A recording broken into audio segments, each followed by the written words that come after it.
কর্তৃক সীমান্তে হত্যা এবং পুশকিন এর প্রতিবাদে আজকে অনুষ্ঠিত এই সমাবেশের সংগ্রামী সভাপতি, যিনি ইতিমধ্যে মঞ্চে উপবিষ্ট হয়েছেন, বাংলাদেশ জামাত ইসলামী সাতক্ষীরা জেলা শাখার সংগ্রামী আমির, সাতক্ষীরা সিটি কলেজের ভাইস প্রিন্সিপাল সাবেক জনাব অধ্যাপক শহীদুল ইসলাম মুকুল, সংগ্রামী নেতৃবৃন্দ, উপস্থিত ভাইসব,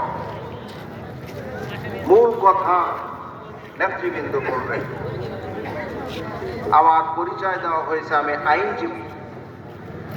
পুশকিন সীমান্ত হত্যা সম্পর্কে আইন কি?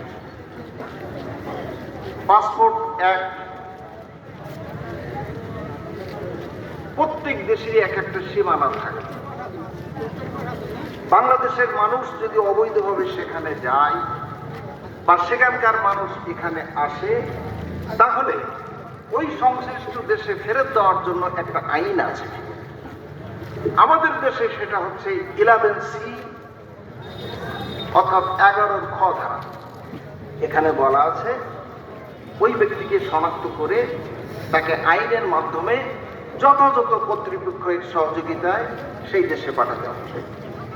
কিন্তু আপনারা লক্ষ্য করছেন, ভারত সরকার তাদের ঠিক একই আইন, কিন্তু তারা সেটা মানছে না।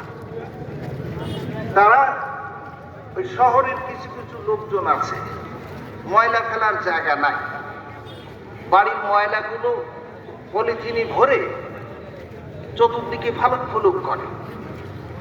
দেখি এবার টপ করে ফাঁকা জায়গা পালে একজনের বাড়ির মধ্যে ফেলে চেষ্টা। তো ভারত হচ্ছে এত বড় রাষ্ট্র, কিন্তু অসভ্য। এর থেকে চোরের দাম আছে, কিন্তু এরা চেষ্টা। প্রিয় ভাই সব, আমাদের বিজিবি সেটাকে বলছে তোমরা আইনের মাধ্যমে আসো, কিন্তু গুলি করার হুমকি দেয়। আরে ভাই,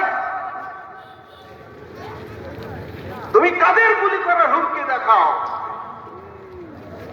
আমরা খাই গরুর গোশ, আর তোমরা খাও গরুর চেনা। এই জন্য এত ভয় দেখানোর কিছু নাই।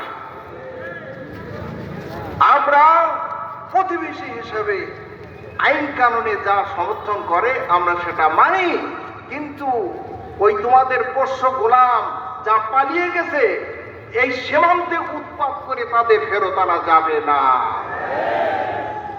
এই জন্যে আমরা বুঝি তোমাদের মনো